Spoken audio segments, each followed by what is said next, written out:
Déjà d'une, j'ai vraiment la sensation que j'ai trouvé la mine d'or et que ça va pas durer. Pour moi, c'est pas possible. C'est-à-dire, dans quel monde on vit?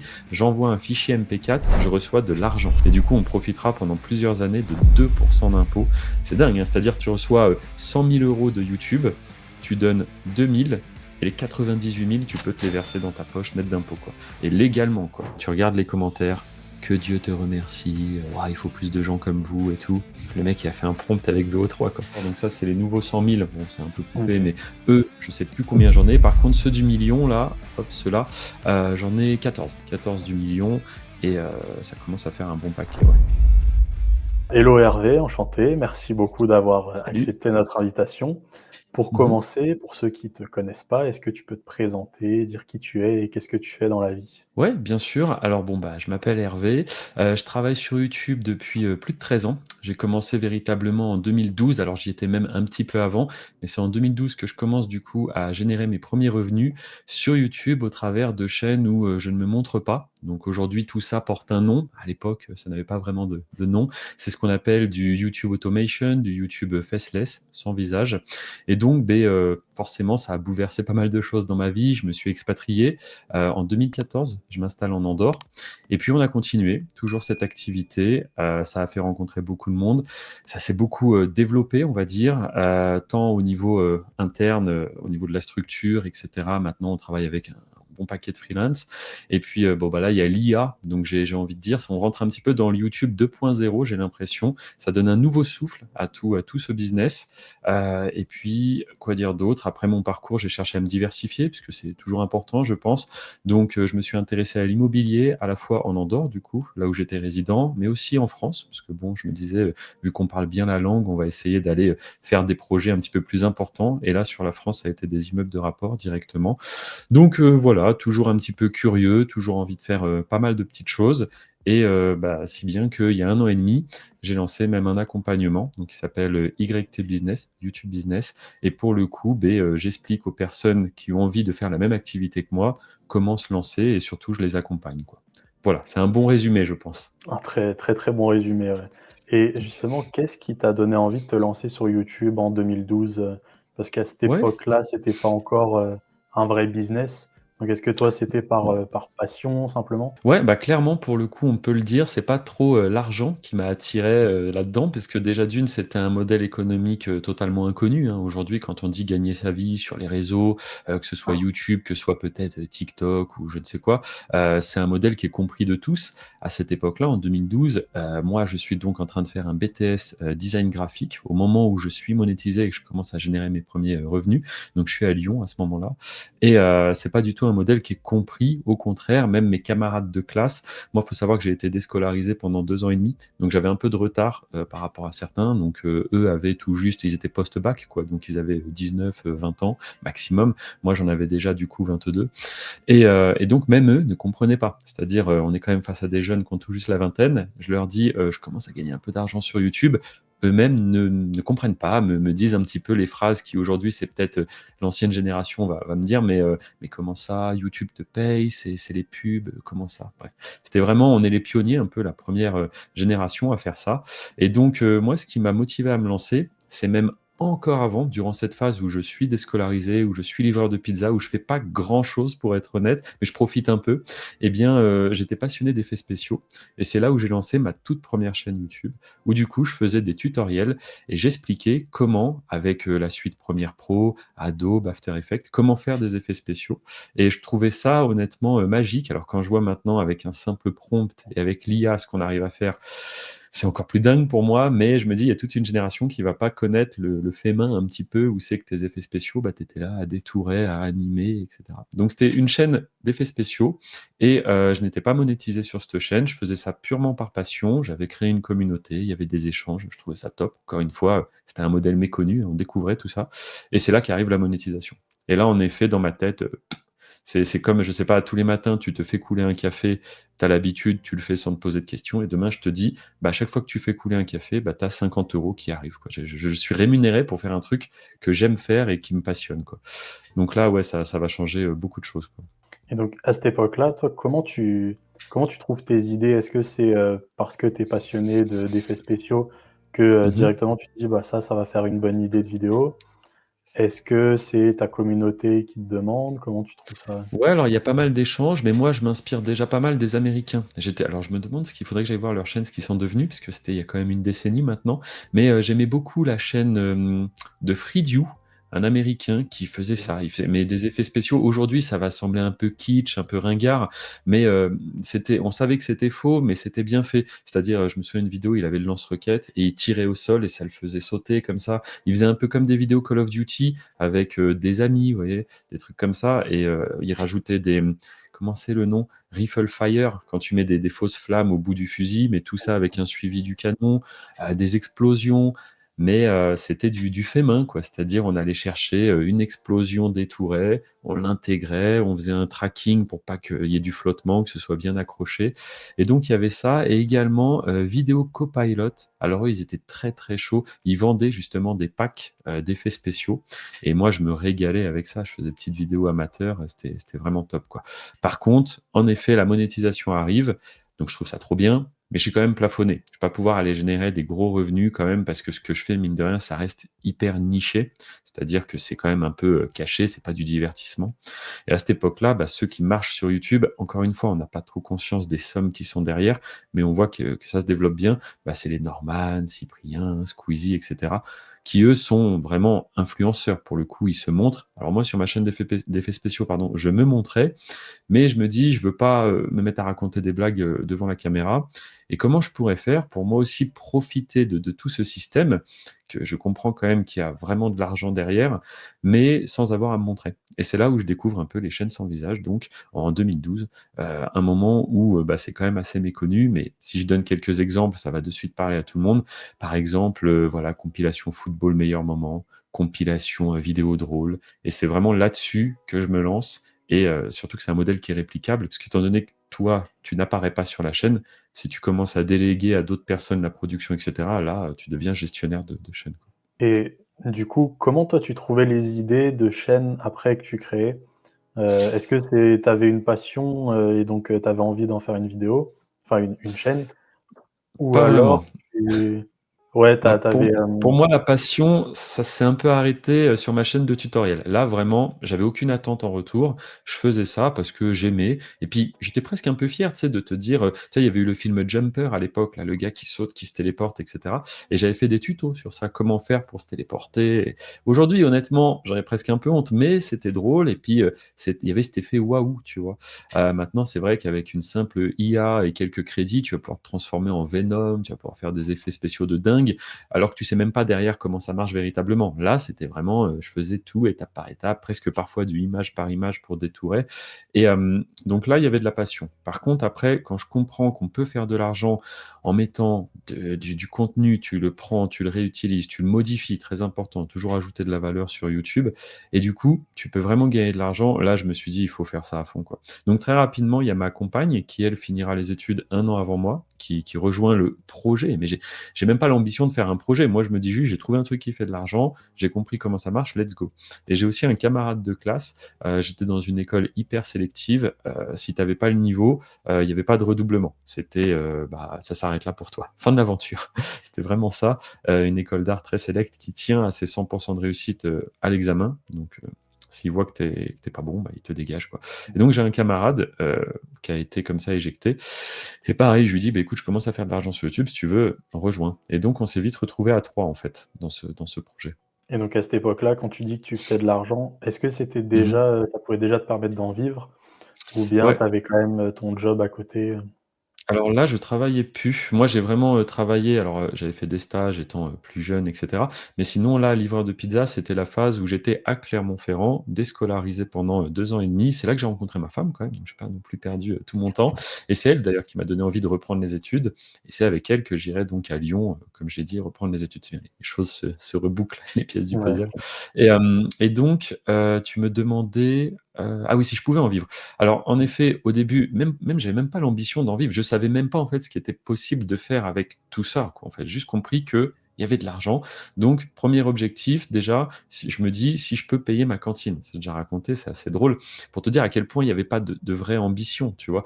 C'était, si je peux payer mes repas du midi avec, c'est top. Alors, ma mère m'envoyait un peu d'argent, je pouvais payer mes repas du midi, mais parce qu'il y avait pas de cantine, dans cette école et je me disais: «Si j'arrive à être autonome là-dessus, c'est chouette», tu vois? Donc en effet, avec YouTube, très rapidement, je peux me payer les repas du midi. Après, je me dis: «Bon, ces études, elles me plaisent bien», mais tu sais, tu arrives, il te reste plus qu'une année à faire et tu te dis, en fait, je sais pas, j'ai pas envie d'aller sur le monde du travail. Vraiment, le monde du travail ne m'inspirait absolument pas.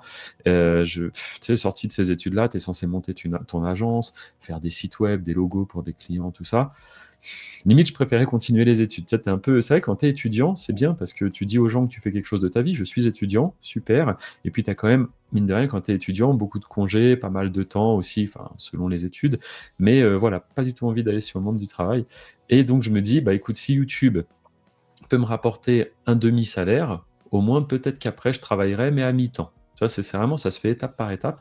Et puis toujours pendant cette dernière année, là, les revenus explosent complètement. On arrive à plus de 3 000 € par mois à un moment donné, si bien que, bah, entre-temps, j'avais fait un statut d'auto-entrepreneur, micro-entreprise. Alors les paliers, tout ça, ça a changé, parce que moi, c'était encore une fois en 2000, du coup, je m'expatrie en 2014. Et en fait, là, il faut que je passe entreprise individuelle, parce que l'histoire de plafond qui commence à être dépassée.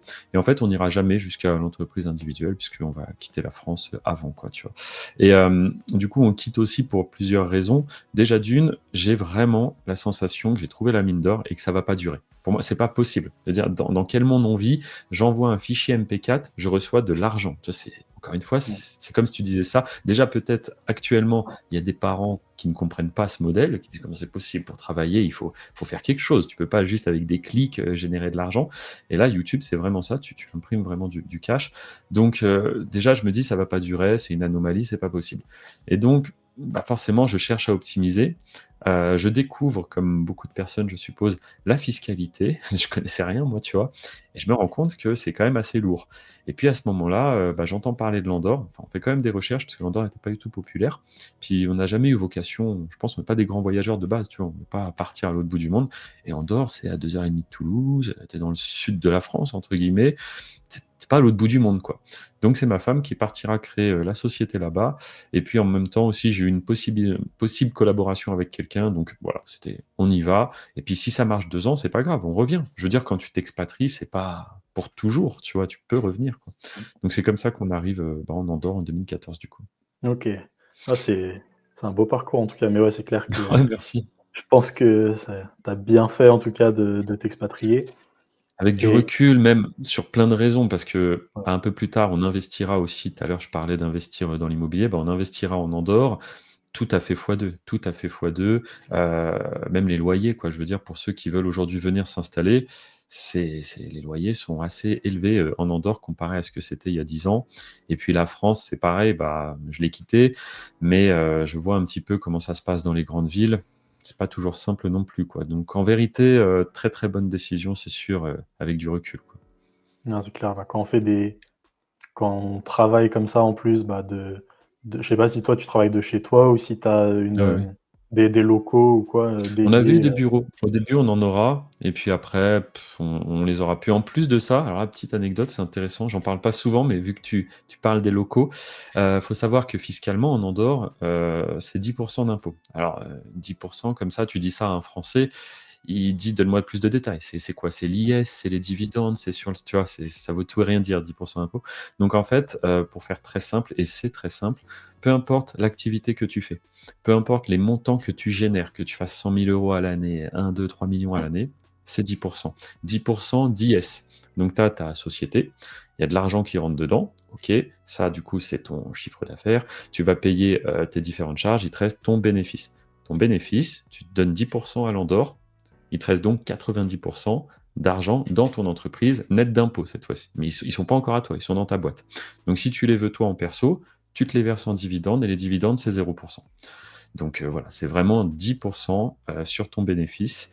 Et du coup, je t'explique ça parce que par rapport aux locaux, il y avait une règle qui maintenant n'est plus trop en vigueur, mais c'était quand même hyper intéressant. Dis-toi que pendant les premières années où je vais m'installer en Andorre, parce qu'on a un local de plus de 20 mètres carrés dédié à l'activité, parce qu'on a un employé Et parce que fallait ces 3 conditions-là, 3e condition, notre activité n'est pas liée, à l'Andorre directement. C'est-à-dire on n'a pas un magasin, physique d'informatique, tu vois? C'est YouTube, c'est l'international. Eh bien, si tu avais ces 3 conditions réunies, tu pouvais avoir 2 d'impôts et du coup, on profitera pendant plusieurs années de 2 d'impôts. C'est dingue, hein? C'est-à-dire tu reçois, 100 000 € de YouTube, tu donnes 2 000 et les 98 000, tu peux te les verser dans ta poche net d'impôts, quoi et légalement, quoi. Donc ça, c'était quand même, une belle opportunité. Je pense qu'ils avaient fait ça pour faire venir beaucoup de monde et après ils ont un peu retiré ça, donc on est passé à 10, mais bon, ça reste hyper correct. Ouais, ça parce que vous, du coup, vous étiez dans la bonne vingtaine, c'est ça? Donc pour vous développer, je pense que c'était Dans la bonne l'idéal. vingtaine, c'est-à-dire? En termes, d'âge, quoi, vous étiez entre Ah oui, 25 ans à peu près à cette c'est ça. Ben période? moi, je m'expatrie, j'ai 24 ans, tu vois? Et OK. c'est vrai que c'est un âge où, tout est encore possible. Je veux dire, même si c'est pour ça que je dis: «Je vais en Andorre», si je sais pas, si je perds juste mon temps, que YouTube s'arrête, machin, je reviens. J'aurais toujours fait Mmh. de l'expérience, en fait, tu vois? Rien que s'expatrier, c'est une expérience de vie, tu vois? Donc pour moi, il y avait, pas trop de négatifs et c'est surtout qu'il fallait le faire parce que je me disais vraiment, «Cette opportunité, elle va pas durer». Bon, spoiler, 13 ans plus tard, c'est toujours là, tu vois? Mais c'était hyper dur de dire, «Dans 5 ans, ça sera quoi YouTube?» tu vois? Ouais, c'est ça. Parce que du coup, tu as dit que là, à cette période, quand tes chaînes, elles génèrent, 3 000 € Mmh mh. C'est environ en et flèche, hein, ça monte comme ça, si tu veux, la ouais courbe, ça ne fait qu'augmenter. et justement, comme tu as dit que c'était un système qui était réplicable, à ce Mmh mh. moment-là, tu tournes avec à peu près combien de chaînes YouTube? Alors quand on s'expatrie, vu qu'on est que 3 à gérer tout le système, bah, on peut pas non plus en faire trop, trop. Moi, rapidement, je prends le lead, de celui qui va superviser tout ça, parce qu'à la base, c'est quand même mon truc, mon projet, tu vois? Et du coup, ma compagne et mon associé, à ce moment-là, sont beaucoup sur la production. Oui, ils vont produire les vidéos. On fait aussi des contenus, IRL, c'est-à-dire vraiment filmés à la caméra. On fait des reviews d'objets et cetera, qu'on commande, qu'on déballe et cetera. Donc on a un studio, hein, justement dans le local, on avait un studio pour ça et donc l'idée, c'est produire un maximum pour pouvoir gérer un maximum de chaînes et au moment où on s'expatrie, on n'en a pas tant que ça. On en a à peine une dizaine, tu vois? Par contre, une fois ici sur place, une fois que je suis à temps plein, parce que juste avant, j'avais les études. Donc une fois que je suis à temps plein sur YouTube, alors là, on va vraiment, grossir à fond, et un truc qu'on aurait dû faire avant et on mettra du temps à le faire pour le coup, c'est vraiment de déléguer à des prestataires à l'extérieur, tu vois? Ça, on met du temps parce qu'encore une fois, j'ai tellement la sensation d'avoir trouvé the mine d'or, quoi, tu vois? Que, je me dis: «Si je l'explique à quelqu'un, bah, il va le faire, en fait». C'est tu sais, c'était quand même assez simple, surtout sur des thématiques où, il y a les gens, c'est ça, en fait, à chaque fois, ils se disent: «Il me faut l'idée révolutionnaire, je veux me lancer sur YouTube, faut que je fasse ce que personne n'a jamais fait» et en vérité, c'est tout l'inverse. Il faut plutôt être capable de voir ce que les gens font, ce qui marche pas. Il faut se dire que toutes ces personnes qui publient des vidéos tous les jours, en fait, elles font des crash tests pour toi, vraiment, quoi. Elles font des crash tests et toi, si tu es capable de voir ce qui fonctionne et que tu peux le faire et qu'en plus, surtout au début, ça t'intéresse un minimum, bah, faut y aller, hein. Là, tous les voyants sont ouverts. Si tu fais la même chose, sans voler, hein, mais tu peux t'inspirer et ben à ce moment-là, tu risques d'avoir les mêmes résultats, quoi. Parce qu'en fait, c'est vraiment l'algo qui va pousser ce type de contenu, le mettre en face des spectateurs qui veulent voir ce type de contenu et ça prend, quoi. Donc c'est vraiment à partir de 2017 que là, on s'ouvre un petit peu aux freelance, aux prestataires externes et là, par contre, là, c'est parti, là. Là, on gère beaucoup, beaucoup plus de choses, si bien que, au final, tu as même des amis d'enfance qui intègrent le projet, des personnes que j'ai rencontrées sur mon parcours et cetera et là, ça grossit bien. Et donc là, vous êtes combien à peu près à bosser, Alors donc de votre aujourd'hui, côté? ça dépend qui je compte, tu vois? Parce que c'est pareil, Mmh. des fois, j'ai un prestataire qui lui-même délègue à ses équipes, qui et cetera et cetera. Donc ça fait un peu une espèce de pyramide en quelque sorte, mais qui s'est vraiment construit, bah, sur, 13 années, quoi. Donc aujourd'hui, moi, pour te dire, je suis en haut entre guillemets, en dessous, j'ai mes managers de chaîne, je vais les appeler comme ça, qui eux, du coup, leur rôle, c'est de superviser des chaînes et de faire en sorte que tout se passe bien. Ils font également de la veille, tu vois? Mais ils produisent rien. Eux, en fait, ils supervisent ça. Ils ont accès à des drives, où c'est que des Google Drive, où c'est que sur ces drives, c'est d'autres équipes qui, elles, sont à la production et elles vont venir remplir le drive. Donc, elles vont mettre les vidéos, les miniatures.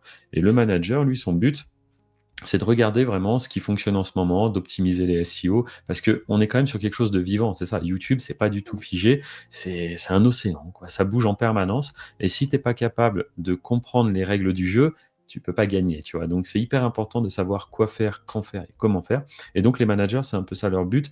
Eux, ils vont rémunérer, du coup, ils ont un pourcentage, tu vois? Je trouve que c'est mieux d'avoir un intéressement parce que ça les motive à gérer bien les chaînes. Par contre, après les équipes qui produisent, elles, pour le coup, elles sont vraiment, à la vidéo, mais vu qu'on produit énormément, pareil, les coûts, sont très, très faibles. Et donc si je dois compter tout le monde, ça commence à faire, ouais, proche de peut-être une cinquantaine, mais il y a des personnes à qui je ne parle jamais, dans le Mmh. sens où, il y a une boîte qui produit, qui est par exemple, je sais pas, en Inde, tu vois, ou à Madagascar, eux, ils vont produire le contenu, mais lui, je sais qu'il délègue. Moi, la personne avec qui je traite, je sais qu'elle délègue, tu vois. Mais après, je sais pas à qui exactement, combien, etc. Je sais juste combien ça me coûte et voilà. OK, ouais. De toute façon, tant que le travail est fait après, mais Ouais, c'est et ça. Puis pareil, tu avec l'expérience, tout ça, déléguer, c'est pas simple en vérité. Tu vois? Ça peut même, te mmh, dégoûter parfois si tu enchaînes, bah, les mauvaises collabs, les personnes qui vont pas être sérieuses, qui vont au final juste te faire perdre du temps. Tu sais, là où ça devient hyper frustrant, c'est quand tu dis, «Je l'aurais fait moi-même, ça aurait été plus vite», tu vois? Donc, quel est l'intérêt? Mais parfois, tu vas rencontrer des gens très sérieux, très très, très sérieux, très bons dans ce qu'ils font et c'est là où vraiment c'est un boost. Parce que pour moi, le problème principal, c'est, tes journées qui ne durent que 24 heures. Ça, c'est un énorme problème, tu vois? Et à partir du moment où tu délègues à des gens, bah, qui sont sérieux, bah, là, en fait, c'est ça le glitch, quoi. C'est tu peux avoir des journées maintenant de 48 heures, de 72 heures et cetera. Tu vas pouvoir abattre le travail qui t'aurait fallu plusieurs jours à faire en juste une journée parce que vous êtes plusieurs à le faire, quoi. Donc non, non, c'est très, très puissant, mais il faut vraiment trouver les bonnes personnes, quoi. c'est ça, c'est ce que j'allais demander sur la délégation. Comment toi tu fais, bon du coup tu as dit, hein, que tu as eu des mauvaises expériences, mais Mmh. maintenant comment tu réussis vraiment à trouver des personnes de confiance? Bah, alors maintenant, honnêtement, là, on cherche plus trop à se développer majoritairement. C'est un système qui tourne bien, tu vois? En fait, quand des chaînes sont lancées, sur certaines, on va ralentir le rythme. Pour te dire, on a des chaînes aujourd'hui où on publie une fois tous les 6 mois et encore, parce que ça tourne, en fait. Ça tourne sur des thématiques, qu'on appelle evergreen, c'est-à-dire là où il y a toujours de la demande, tu vois? Tu as toujours des gens, tous les jours, qui cherchent comment faire un nœud de cravate. Tous les jours, tu vois? Ça s'arrête jamais. Et donc si tu as réussi à te positionner sur des thématiques comme ça, où c'est que tu auras toujours une demande. À l'inverse, pour que les gens voient un peu quand même, tu as les thématiques donc comme ça, où il y a toujours la même demande quasiment. Et à côté, tu as résumé de la série Squid Game. Tu vois? Donc là, au moment où il y a une nouvelle saison qui sort, hop, tu as un énorme pic parce que les gens, avant de voir la nouvelle saison, veulent voir l'ancienne. Mais après, ça s'essouffle parce qu'en vérité, dans 4 ans, dans 5 ans, qui cherchera les résumés de la série Squid Game? Très, très peu de personnes, tu vois? Mais il y en a pas un qui est mieux que l'autre en vérité, c'est bien d'être partout. C'est ça au final la vraie solution. Sauf que je pense pour quelqu'un qui débute, d'avoir quelque chose comme ça qui est très long terme, c'est bien parce que tu travailles une fois et après ta vidéo, elle te rapporte, tu remets une autre vidéo, et cetera, et cetera. Et dans le lot, tu as des vidéos qui vont marcher beaucoup, beaucoup mieux que d'autres. Mais en fait, tout se lisse, tout se lisse. C'est un peu comme un McDonald's qui aurait plein de franchises partout et il y a des villes où le McDo, il va être hyper rentable, d'autres villes où ça va pas du tout être le cas, ça va rapporter très peu, mais tout ça finit un peu par se lisser, vraiment et ça crée une moyenne en fait. Donc c'est ce qu'on cherche à faire et aujourd'hui, si tu veux, on n'est plus dans une phase d'explosion, parce qu'au bout d'un moment, quand même, ça devient. Faudrait pas dérailler, tu vois, faut quand même réussir à gérer tout ce petit monde. Et du coup, c'est plutôt, on fait de la veille. Quand on voit une thématique, on se questionne de est-ce qu'on fait pas? Si oui, on enclenche la production, on teste. Et puis s'il y a des résultats, on poursuit. S'il n'y a pas trop de résultats, on ralentit un peu. Mais on est une bonne équipe et à un moment donné, c'est bon. On veut pas forcément être plus. Ça fonctionne bien comme ça. Et il y a toujours des collabs, des opportunités à gauche, à droite. Parce que mine de rien, ça se développe bien cette activité. Aujourd'hui, je collabore avec des personnes qui sont même pour certains issus de l'accompagnement, tu vois, qui sont vraiment très très doués dans ce qu'ils font. Certains avaient déjà un passé de développeur ou autre. Et avec l'IA, tu peux vraiment faire des grandes choses si tu es capable d'automatiser. À la fin, c'est ça. Pour moi, le but, t'es même plus un créateur en fait, tu es un superviseur. Tu supervises ton truc comme ça. Il y a presque un côté satisfaisant un peu à voir ce qui fonctionne, que tout est un chef d'orchestre en fait, tu vois, un petit peu. Ouais, c'est ça, du coup, là maintenant tu chapeautes tout et Exact. je vois que tu as un très beau fond aussi. Tu Ah as merci et j'ai pas tout mis parce que ça passe pas, mais je les ai déjà c'est tous sortis et c'est vrai qu'il y en a un bon paquet. c'est ce que je me demandais justement s'ils étaient tous là et bah, du coup, tu en Non. as combien à peu près des Alors, trophées bah, comme ça? dis-toi que Ça peut paraître bizarre, mais encore une fois, quand tu es pas dans le truc, les trophées, ils sont que ici. C'est-à-dire qu'ils sont pas dans mon salon, ils sont pas dans ma chambre et cetera, parce que YouTube, je les adore, ils ont changé ma vie. Mais quand tu passes, tes journées et tes journées à être sur YouTube, à faire du YouTube, si tu veux, quand tu lâches l'ordinateur, c'est pas pour te retrouver face à un gros, un gros cadre avec écrit YouTube. Donc en vérité, le premier est hyper symbolique, premier des 100 000, premier du million. D'ailleurs, là, ceux qui ont, la petite vitre là, ceux-là, c'est les anciens des 100 000 que YouTube a arrêté d'envoyer, peut-être parce qu'il y avait trop de casse, parce que tu as une vitre à l'avant. Ceux-là, tu peux plus les avoir depuis 2017, donc ils sont un peu, vintage collector, tu vois?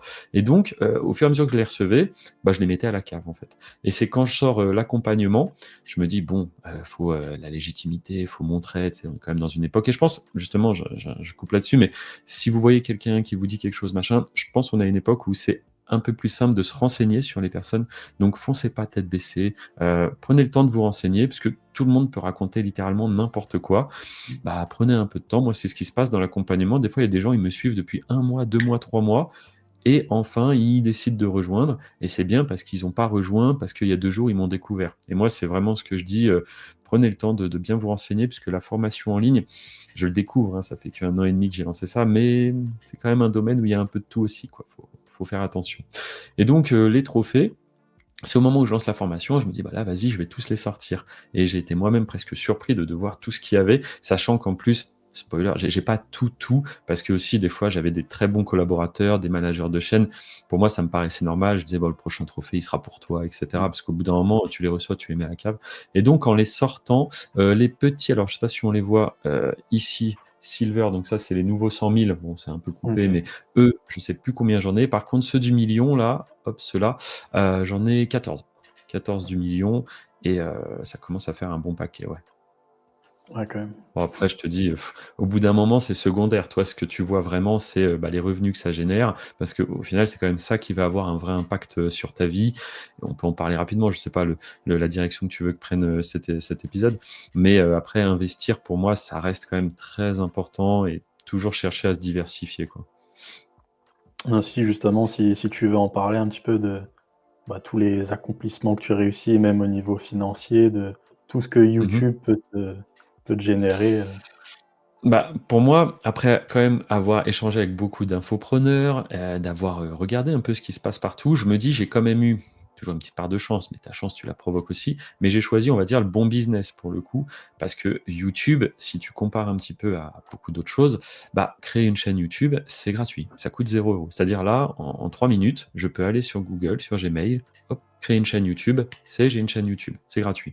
Créer une vidéo, selon ce que tu cherches à produire, ça peut parfois être gratuit. Si tu utilises un peu le principe du fair use, hein, c'est comme ça que j'ai commencé, c'est en réutilisant des séquences qui existent sur Internet, vous vous renseignerez, tu peux produire des vidéos gratuitement. Et donc, il n'y a pas beaucoup de business où c'est que tu vas pouvoir te lancer, des business qui ont un vrai potentiel hein, quand même de changer des vies, où c'est que tu peux te lancer avec 0 € en vérité. Tu vois, ouvrir un restaurant, il faut un fonds de commerce, il faut des employés, il faut des matières premières. Te lancer dans le trading, bah, il faut un capital, hein, tu vas pas trader avec rien. L'immobilier, c'est pareil, tu vas aller faire un crédit à la banque, tu vas t'endetter sur des années. Il n'y a pas beaucoup de business où vraiment tu peux te dire, j'ai du temps, je vais me lancer et je vais investir non pas de l'argent, mais du temps. Donc pour moi, ça, c'est vraiment hyper puissant. Et puis, toujours dans cette stratégie de ça va pas durer, l'argent que je gagnais, il faut savoir que mon niveau de vie, qui a quand même bien changé ces dernières années, beh, n'a pas du tout changé au début. Au début, mais rien du tout. J'étais déjà de base, je suis pas quelqu'un de très vouloir prouver, montrer. C'est pas trop mon truc, tu vois? Moi, j'avais des parents, mon père était cuisinier, ma mère, elle était fonctionnaire. Voilà, on a grandi dans la région parisienne, jusqu'à mes 19 ans et c'est à 19 ans donc bah, pour vraiment tout reboucler, 19 ans, je pars à Clermont. C'est là où je vais profiter un peu, me lancer sur YouTube et être livreur de pizza. Puis ensuite, j'irai à Lyon et de Lyon, en Andorre.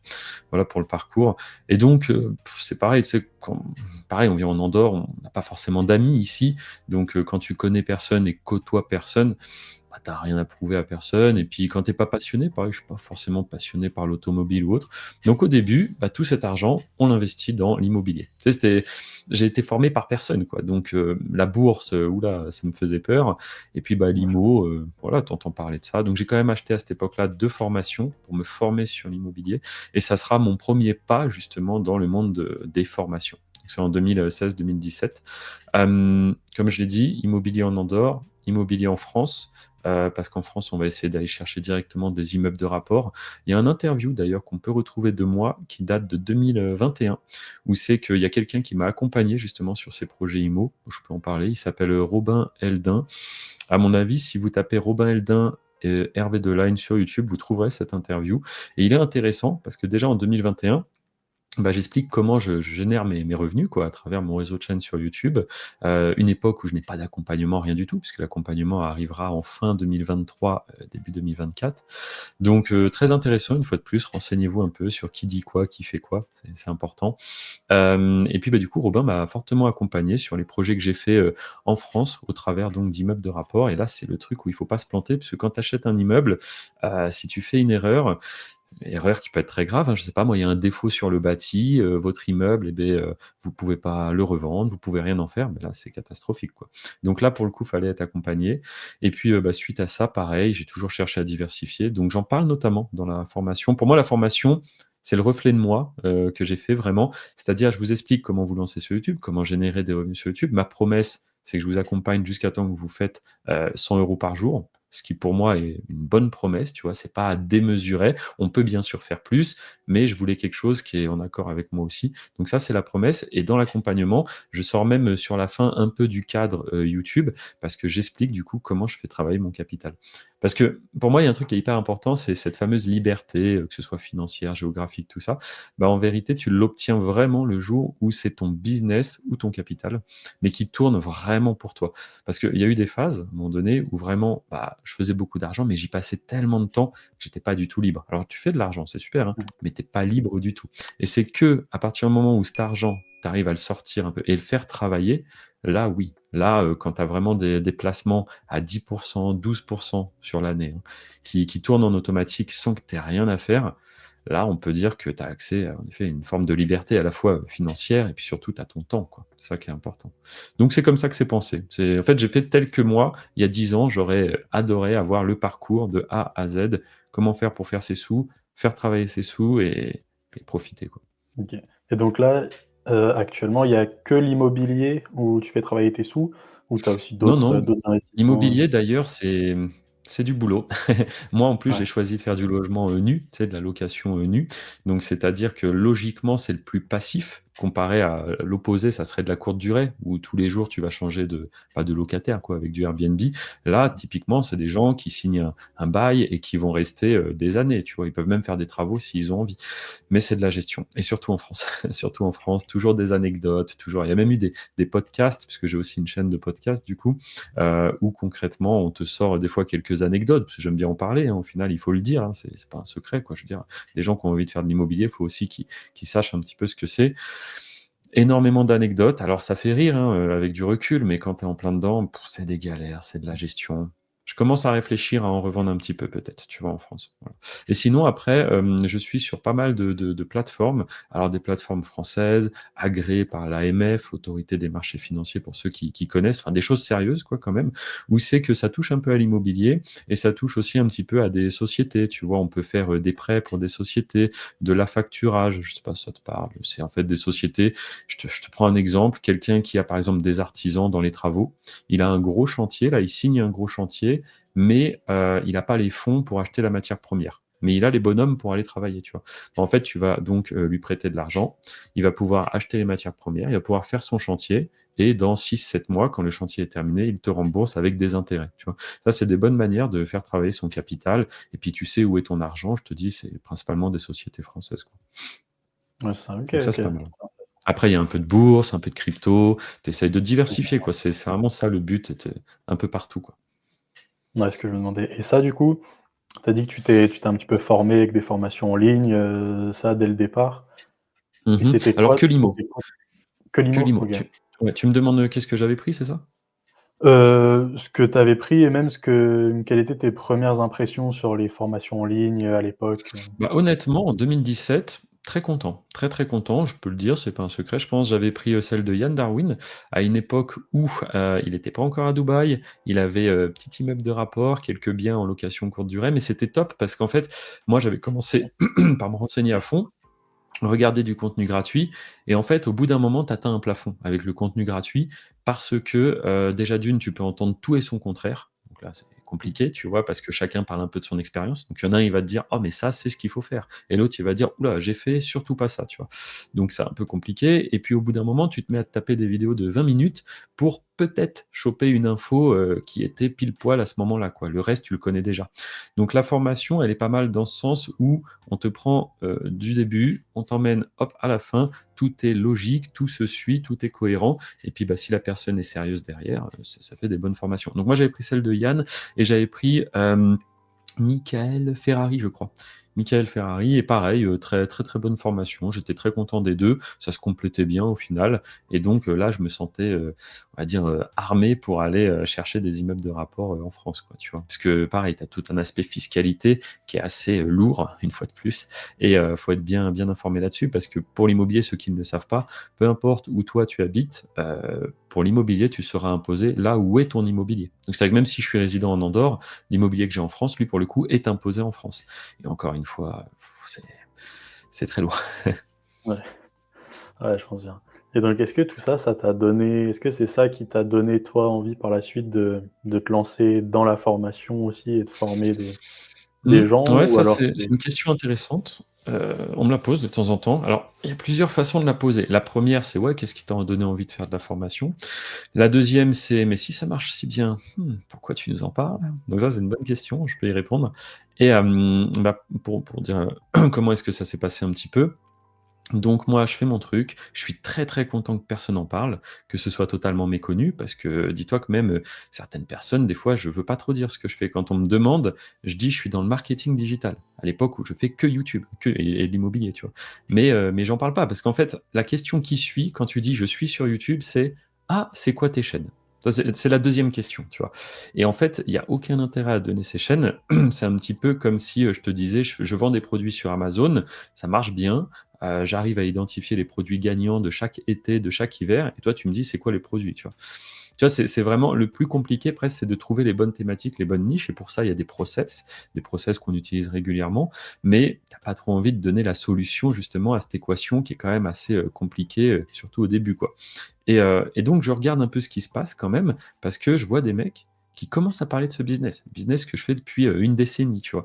Et c'est là que je vois qu'on appelle ça le YouTube automation, je savais même pas que ça s'appelait comme ça et donc je regarde, ça m'intéresse, c'est mon métier, tu vois? Donc je regarde un petit peu et puis, plus je regarde, bah, plus je m'aperçois que c'est soit des gens qui ont pas fait grand-chose. Alors c'est pas méchant, hein, mais ils ont pas fait grand-chose. Ils ont eu 1, 2, 3 chaînes quoi, ou soit je m'aperçois que c'est des gens, franchement, j'ai des gros doutes sur le fait qu'ils aient vraiment fait ça un jour, tu vois? Donc je regarde, tu vois? Et puis pareil en Andorre, tu as quand même tout un pôle d'infopreneurs. Ici, il y a beaucoup de personnes qui viennent s'installer, qui font des choses et je me mets à rencontrer, bah, des personnes qui sont dans la formation, tu vois? Donc formation, montage vidéo, ce genre de formation un petit peu et bah, en échangeant, en discutant, tu sais, à chaque fois, on me demande ce que je fais, parfois j'explique et quand j'explique, ça peut durer un bon moment, tu vois? Et c'est vrai que les gens, il y a toujours cet effet un peu waouh quand tu dis que je fais du YouTube sans visage, parce qu'au début, ils voient pas trop ce que c'est, puis après, ils pensent à des chaînes qu'ils connaissent et ils se disent: «Ah ouais, mais c'est ça en fait, d'accord». Certains pensent même que les chaînes sans visage, c'est des chaînes générées automatiquement par YouTube. Ils ont même pas conscience qu'il y a quelqu'un derrière qui encaisse, tu vois? Et donc on commence à me dire excuse-moi: «Pourquoi Hervé, ouais, tu fais pas une formation?» Et là, quand même un gros frein, c'est que déjà, bah, moi, je suis dans mon coin, je suis caché, tu vois? Les gens savent pas trop ce que je fais et là, je vais devoir m'exposer. Donc bon, ça, moyennement chaud quand même de parce qu'en plus, je vois ce que certains font et tout, puis j'ai pas envie d'avoir une étiquette de mec, qui fait des trucs un peu bizarres sur internet. Je suis très bien dans mon coin, tu vois? Et puis quand même, j'aime bien le challenge et puis, je te dis, à voir les autres parler de mon activité et des fois dire des énormes, je sais pas comment dire autrement, vraiment des conneries, quoi, tu vois? Des conneries, c'est-à-dire moi, il y a des choses que je dirais qu'il faut surtout pas faire, eux, ils vont être là: «Ah oui, si, si, si», tu vois? Je peux t'en dire une, pour publier sur YouTube à l'international, est-ce qu'il faut un VPN? Non, il faut pas de VPN, jamais utiliser de VPN, tu vois? Et il y a des mecs qui vont te dire: «Ah bah si, oui, pour faire du YouTube automation, si tu vises les États-Unis, tu mets un VPN et tu sûrement pas», tu vois? Vraiment pas. Et je pense même que ça peut être mauvais, parce que si l'algo, quand même Google, hein, donc c'est quand même une société Mmh. qui voit pas mal de choses, et si Google voit, ça se trouve, que tu as utilisé un VPN, il pourrait même peut-être te pénaliser parce que tu es pas sur une IP résidentielle, une vraie adresse IP, et cetera, tu vois? Donc, voyant tout ça, je me dis: «Bah, tu sais quoi? Let's go». Je fais une petite formation et ça, c'est été 2023. Je me mets dessus durant une partie de l'été et je bosse là-dessus. Mais vraiment, j'ai aucune prétention. Je me dis: «Il faut le faire», je me mets le challenge. Donc ça sort, en, septembre-octobre 2023. Donc au début, il y avait quand même quelques personnes qui l'attendaient, mais honnêtement, 15 personnes, hein, tu vois? C'est tout.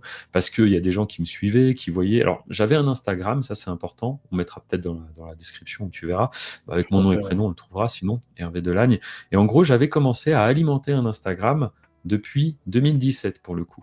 Ça m'avait pris comme ça, je m'étais lancé sur Insta et je montrais un peu mon lifestyle. Mais rien à vendre, rien à même pas de tuto, hein, c'était juste, comme tout le monde quoi. Je montrais un peu, quelques petits voyages. Bon, on avait quand même fait l'Égypte, mais après on n'a pas fait de grands voyages. Bref, mon lifestyle qui pour le coup commençait à évoluer un petit peu, tu vois? 2021, j'ai pris ma première voiture sympa, 2022, j'ai pris une autre encore plus sympa et pareil, ça c'est que des rencontres, des échanges, puisqu'en vérité, tu comprends que, bah, c'est des placements aussi. C'est-à-dire les 2 voitures que j'ai achetées, elles ont pris beaucoup de valeur, tu vois? Donc au final, tu perds pas d'argent, tu en gagnes, ça t'amène quand même des contacts, du réseau, puis à un moment donné, ça crédibilise aussi un petit peu, ce que tu as fait, quoi, tu vois? Donc que du positif et donc je sors la formation. Au début, honnêtement, c'est loin d'être parfait. Moi, je t'ai dit, les 2 seules expériences que j'avais, c'était mes formations de 2017 sur l'immobilier. Mais je suis hyper ouvert au retour et j'améliore et je corrige et cetera. Quelqu'un qui, est devenu un super copain qui s'est expatrié là justement, en mars, 2025, est un des premiers élèves. Très rapidement, il est monétisé, il fait ses premiers revenus. Il s'appelle Alex et du coup, lui, ça faisait 7 ans qui cherchait comment faire de l'argent en ligne, quoi. Il a essayé plein de trucs, tu vois? Il a essayé le drop, il a essayé TikTok. Il faisait un peu d'argent, tu vois? Mais rien de solide et il cherchait. Le marché américain aussi, il a acheté plein de formations sur plein de trucs et c'était jamais dingue et là, il a eu des résultats et là, il m'a apporté vraiment, bah, toute son expérience un peu des autres formations. Il m'a dit: «Tu vois, j'avais fait une formation, il y avait ça, il y avait ça». Il m'a donné énormément de conseils et si bien que maintenant, il a même une place un peu dans ce projet qui est YouTube Business. Et ça va vraiment se faire comme ça, naturellement, des bonnes rencontres. Je vais passer aussi sur un podcast des Wizards. Mmh. Ça va vraiment me donner de la visibilité, me montrer aussi bah, que ça peut aller très loin, ce projet. Et je me retrouverai du coup, il n'y a pas plus tard qu'il y a 6 mois maintenant à peu près, j'étais en conférence à Lyon, là, devant 150 personnes sur scène, avec mon petit micro, là, à expliquer bah, ce que je t'explique un peu là. Et c'est là où je commence à me dire, toujours le challenge, tu vois? Je me dis: «Bah, en fait, c'était une bonne idée de faire ça». Ça change des vies, hein. Aujourd'hui, on a une émission de podcast, comme je t'ai dit, nous aussi et le format vient d'évoluer là. Maintenant, on fait venir les membres, donc c'est des podcasts d'une petite heure. On fait carrément venir des membres qui racontent leur parcours et leurs gains et où ils en sont aujourd'hui, grâce à l'accompagnement. En fait, c'est ça l'idée, c'est mettre la barre toujours plus haut, de manière à ce qu'un mec qui fait pas les choses proprement, qui est juste là pour profiter de la naïveté des gens, il pourra pas faire ça. Tu vois? Il va pas pouvoir, animer des émissions de podcast avec, tous les 15 jours, un élève qui vient et qui te raconte son parcours pendant 1 heure, quoi, tu vois? Donc je pense qu'on rentre un peu dans l'ère de l'authenticité et c'est pour ça que, bah, on met la barre le plus haut possible, quoi. Donc voilà un peu pourquoi est-ce que j'ai fait ça. Désolé, je parle beaucoup, je sais pas, tu pas à me couper, hein, si, Ah non, non, mais il y a il aucun y a quoi souci, que non, ce soit. c'est top justement, Parce qu'au final, c'est ça quand aurait même été un énorme monologue et un il y a aussi parcours un truc qui est très important, juste je veux dire, c'est, bah, le pourquoi. Pourquoi est-ce que tu fais ça? Tu vas t'amener de la concurrence et cetera et là-dessus, bah, j'ai réfléchi, hein, forcément. Si c'était pour m'amener de la concurrence directe, honnêtement, je l'aurais peut-être pas fait, en effet. Parce que, bah, quand tu as quelque chose qui marche très bien, voilà, tu as pas envie de qu'on te concurrence directement. Mais il y a 2 manières, je pense, de faire, ce type de formation. Si je fais, une comparaison avec l'immobilier, ça va peut-être plus parler à certains. C'est comme si j'aime bien cet exemple de imagine, je fais une formation sur l'immobilier et je te dis: «Tu veux faire de l'immobilier rentable, il faut que tu investisses dans cette ville précisément». Exactement cette ville. Tu cherches des artisans compétents, tu prends ces artisans-là. Tu veux mettre ton bien dans une agence, tu travailles avec cette agence. Si tu fais ça comme formation, pour le coup, tu vas vraiment t'attirer de la concurrence, tu vois? Parce que les gens vont faire un copier-coller de ce que tu leur dis de faire, en fait. Par contre, imagine maintenant excuse-moi, une autre formation où là, au lieu de te dire où investir, je t'apprends à repérer les villes les plus rentables dans ta région. Je t'apprends à trouver des artisans compétents. Je t'apprends à trouver une agence qui va gérer ton bien efficacement. Est-ce que je me suis attiré de la concurrence en faisant ça? Bah non, tu vois? Et puis c'est surtout que toute mon expérience qui est là, hein, qui est dans ma tête, bah en fait, j'ai trouvé un nouveau moyen de la sortir et faire en sorte que ça va profiter à d'autres.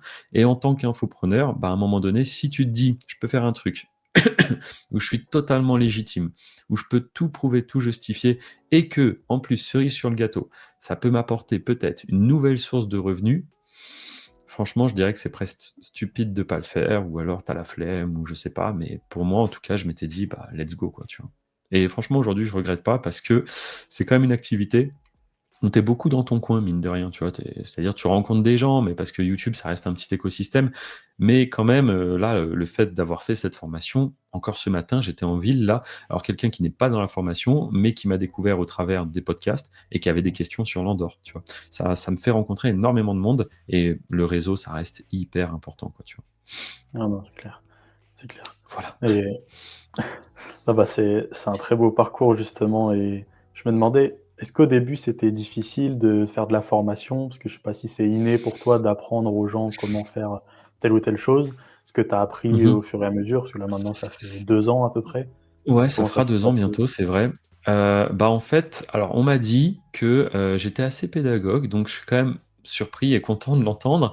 Mais, c'est surtout que même si ça faisait, 10 ans, même plus du coup, 11 ans que je faisais du YouTube sans visage, bah, dis-toi que quand, j'ai dû mettre la caméra et démarrer, en fait, je suis pas hyper à l'aise et la formation, elle a été mise à jour. Donc il y a pas mal de modules, voilà, parce que YouTube a changé son interface et cetera. Donc, faut que ce soit maintenu à jour, c'est important. Mais il y a quand même certains modules qui n'ont pas été mis à jour parce que c'est toujours valable ce que je dis et c'est drôle parce que c'est vraiment ce que j'ai tourné, et tu me vois, comme ça, tu vois? C'est-à-dire, je sais pas, il y a presque un côté, hyper naturel, hyper authentique et en fait, tant mieux, tu vois? Ça plaît aux gens aussi. La formation, elle débute comme ça. Mon activité, j'ai expliqué plein de fois comment je la faisais. Moi, j'ai pas été autant dans le détail, il y avait pas forcément un partage d'écran et cetera. Mais là, pour le coup, elle commence comme ça. Je dis: «Bah, c'est comme si on était toi et moi en train de boire un café et que je suis venu avec mon ordinateur et je vais tout te montrer. Là, je t'explique tout, de A à Z, comment tout fonctionne. C'est un peu comme la notice de YouTube, tu vois?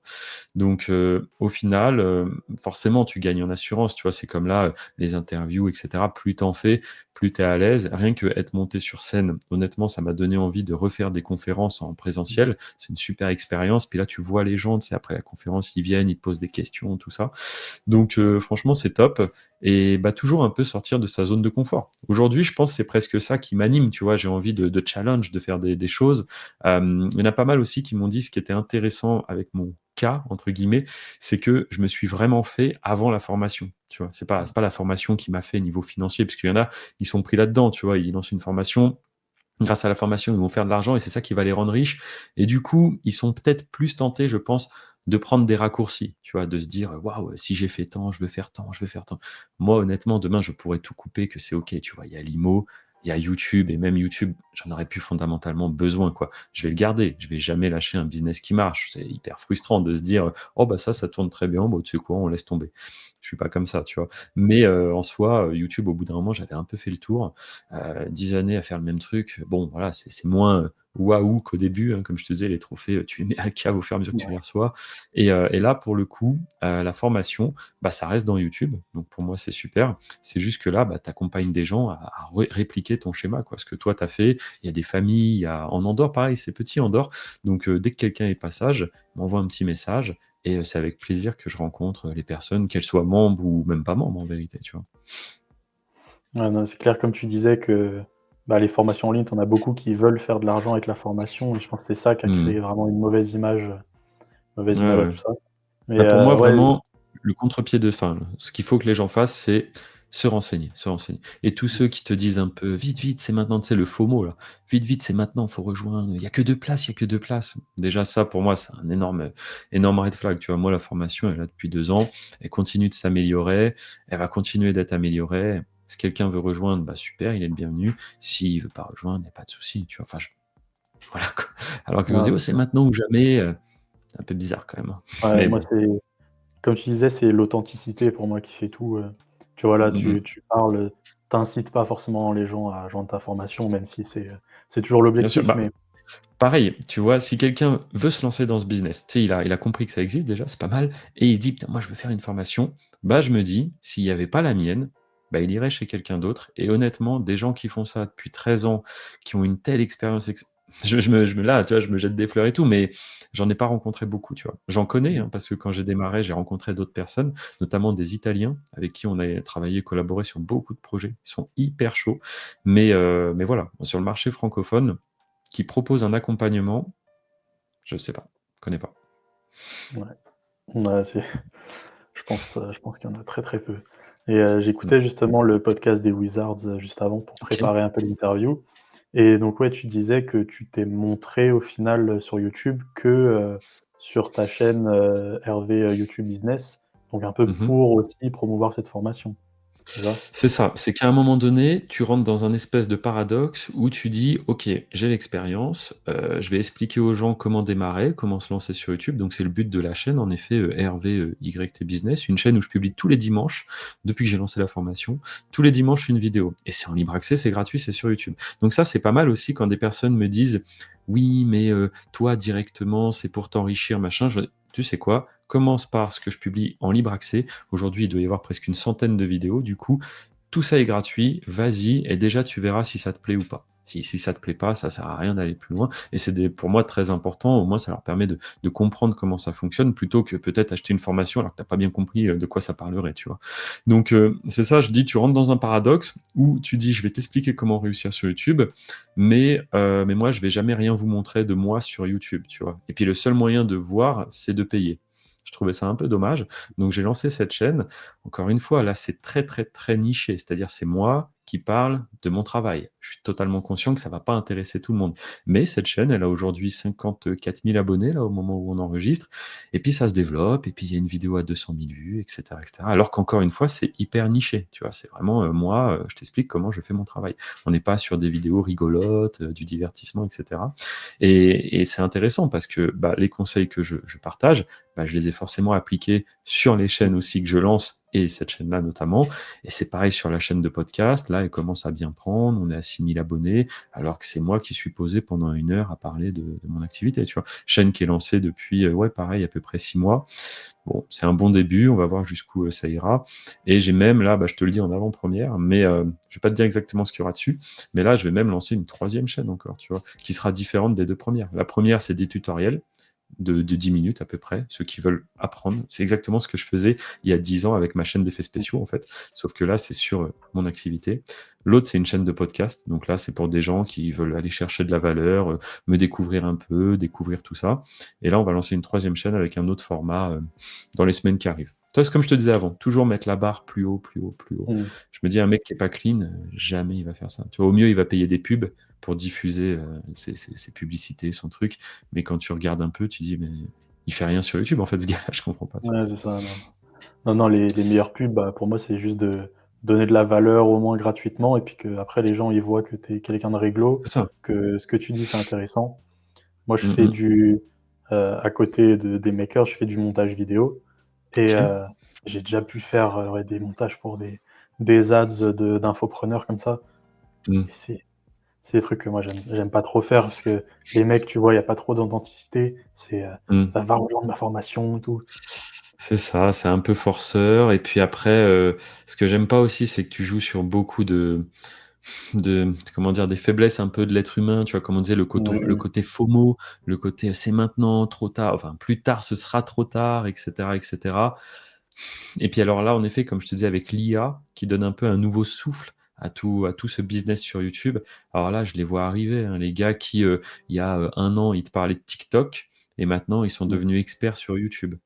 Bon, Ouais, ça moi, j'ai le même discours et j'aurai le même discours même si demain, il y a une nouvelle tendance qui se dégage sur autre chose, je sais que je vais pas partir dessus. Dis-toi qu'il y a même des gens qui me demandent des conseils sur, Instagram, parce que du coup, j'ai mon compte Insta comme j'avais expliqué et c'est vrai que là, dernièrement, j'ai un réel qui a bien décollé. Je parlais d'une montre, que je recherchais, que j'avais du mal à acheter et du coup, je l'ai trouvée, lors d'un séjour en vacances en Grèce, tu vois, cette montre et en fait, le TikTok, il a pété, tu vois, il a fait 300 000 vues et j'ai des gens qui viennent et qui me parlent un peu d'Instagram et qui me demandent des conseils. Et dis-toi que là, je dis, je ne suis pas légitime à t'expliquer Instagram, tu ouais. vois. Je veux dire, voilà, bien sûr qu'il y a des grands principes, il faut que tu fasses des choses qui vont capter l'attention, tout ça, mais vraiment t'expliquer Instagram, je suis pas légitime, quoi. Moi, c'est YouTube mon truc. Si t'as des questions sur YouTube, c'est avec plaisir. Sur Instagram, je suis pas expert Instagram. J'ai un compte et demi, parce que j'en ai lancé un autre où je mets que des réels, là, c'est tout récent.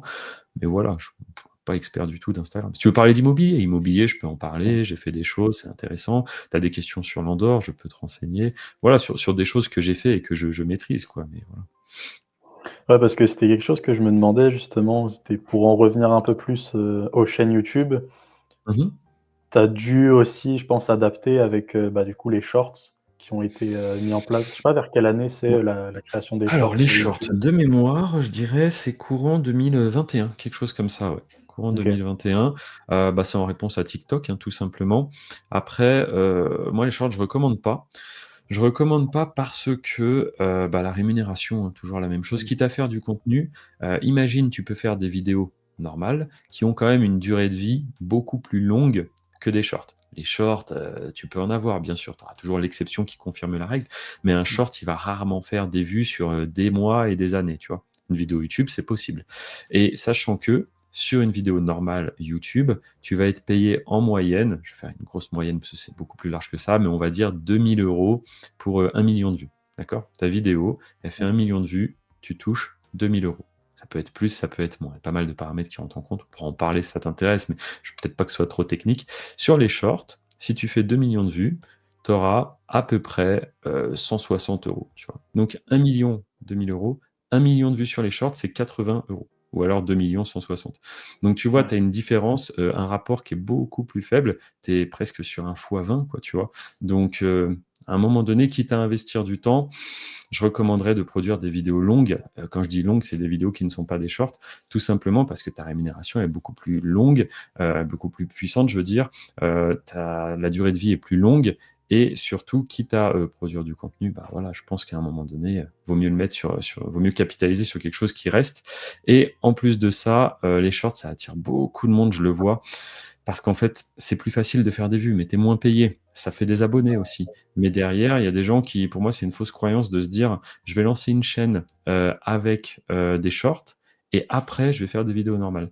Pour moi, c'est pas une bonne idée, pas une bonne stratégie, parce que les gens qui s'abonnent pour des shorts ne sont pas les gens qui vont regarder des vidéos longues. Parce que les shorts, c'est une manière de consommer. C'est des gens qui sont peut-être, j'en sais rien moi, dans les transports en commun, qui sont peut-être, voilà, chez eux, j'en sais rien, dans une salle d'attente, qui ont vraiment 5-10 minutes à perdre, tu vois? Et donc ces gens-là, ça se trouve, ils démarrent YouTube que pour regarder du short. Donc s'ils s'abonnent, bah, ils sont pas prêts à se poser, sur une vidéo de 20 minutes ou un podcast d'1 heure, tu vois? C'est 2 manières de consommer totalement, différentes et OK. donc sur ça, soit vous faites des shorts et vous savez que vous aurez une rémunération, bien plus faible, mais ça peut être intéressant, hein, si vous faites vraiment beaucoup de vues, soit faites des vidéos normales, quoi. Moi, c'est ce que je Ouais, c'est recommande en clair. tout cas. Bah, le meilleur exemple pour illustrer ça en soi, c'est Thibaut InShape qui Ouais, très bon les exemple, 26 shorts, ça 000 a 000 tellement d'abonnés. fait exploser 26 sa 000 000 chaîne, d'abonnés, mais première sur ses chaîne, vidéos francophone. Bah, ouais, j'ai quand été voir il même. y a pas longtemps là, donc je suis à jour sur les chiffres, ouais, sur les nombres. Il va avoir, ouais, les shorts, il a des shorts à des centaines de millions de vues, c'est Mmh. colossal et Ah, c'est derrière ça, sur mais ses vidéos, normales, ça va faire 100 ou 200 000 vues, tu c'est vois? ça, Alors j'allais qu'il a dire 26 200 millions 000, d'abonnés. ouais. J'allais dire Heu, 200 000 et c'est vrai que de temps en temps, je regarde et je me dis: «Mais ça fait limite de moins en moins de vues». J'ai l'impression qu'il mmh arrive mh. pas à avoir des concepts à la hauteur de son nombre d'abonnés. En tout cas, après, Ouais.